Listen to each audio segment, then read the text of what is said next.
and I am now pleased to be joined by the Jacket head coach, Brian Gregory. Coach, congratulations on a great win tonight and a great week, 2-0. Great week for us. Great night for Georgia Tech. We had the Capital Campaign with all our great donors who've supported not just the athletic, but the entire institute. They had a great evening and then got to watch that game, so they're going home tonight feeling pretty good. And our guys played great. Our guys just played with a lot of heart. With the Autism Speaks night, it's a big night and it's so many fronts. So I'm just really proud of our guys. We got one at the end there. We deserve to get a couple more, I think. But we beat a great team tonight. We beat a team that does not beat itself, sticks around, knows how to play, and we just made a couple plays down the stretch. And speaking of that last play, you called a timeout, 10.4 left. What'd you tell your team in the huddle? We had two plays in case they went zone, as says, starting in the same alignment, because when we brought it down the court, they went into a zone. So now we called a timeout, and our guys executed it perfectly. Our execution down the stretch, we got a first post, we got the basket by Marcus, we got the three-point play by Adam, and then the last play. Unbelievable execution, and that's what we're about. We got the stops at the end, executed well.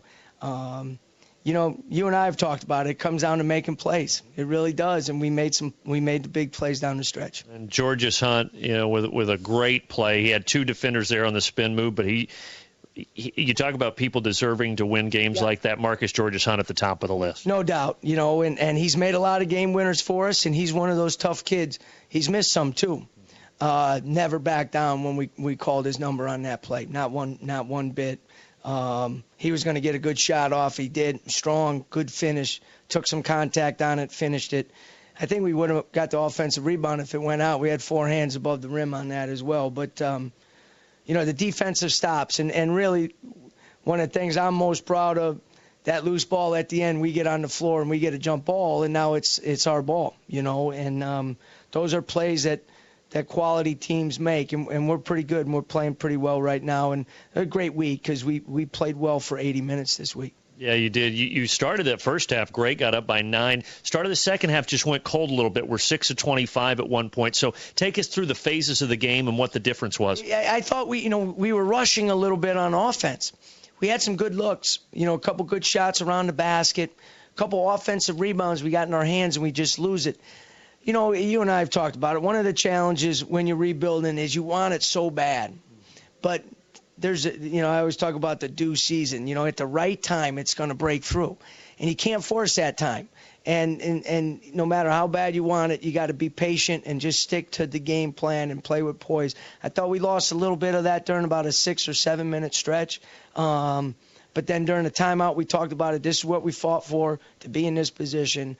I think we were down 6 at the time, and our guys responded with 4 straight stops. Two more things. What's a winning locker room like that after a thrilling game? Yeah, it's great. And that's what I said. You and I have talked about, I can handle anything. I've coached a long time. This is for the guys, and those 5 seniors in particular.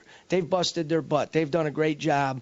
They've never doubted. They're high-character kids, and you want them to end it on a high note. And so they were great. And they've been that way. We talked before. We've been able to respond to difficult situations and losses, but we have not been able to carry the momentum from a big win. So tonight was that, and so we felt good about that. Lastly, savor this one, but now you look ahead and you're saying, hey, why not Georgia Tech, Coach? You got 4 games left before the ACC tournament, playing your best basketball. Yeah, we got to get some rest tonight and reconvene tomorrow and get ready to play Clemson, who beat us less than 10 days ago, and they're good. Yeah, they lost a tough one today, but that's this league, man. It is. This league is a monster. It's just a monster, and we're going to have to play equally as well, if not better. And one of the things I liked about tonight, we played better than we did on Wednesday. We played better.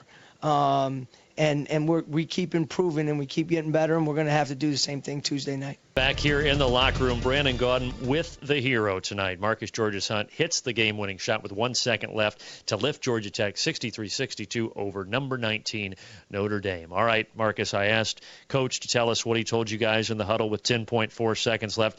Just tell us, after leaving that huddle, knowing that you were going to get the play, take us through it.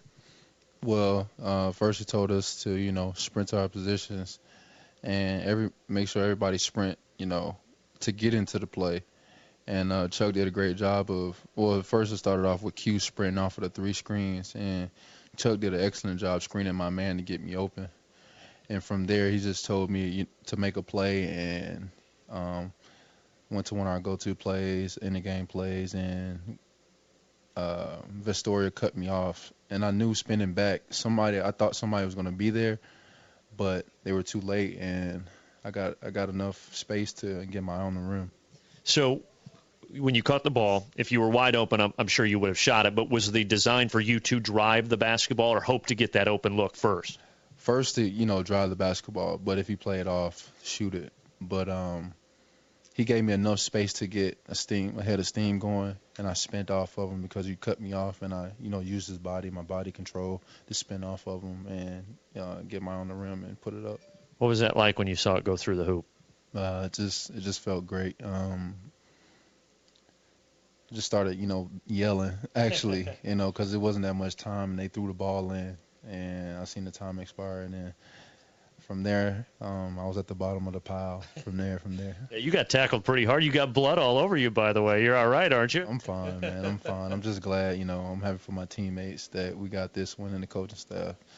So here's a stat. You're the first player to never step off the court for Georgia Tech in a game since 1999. You played every second of this game, and were you fatigued at the end? No, not at all.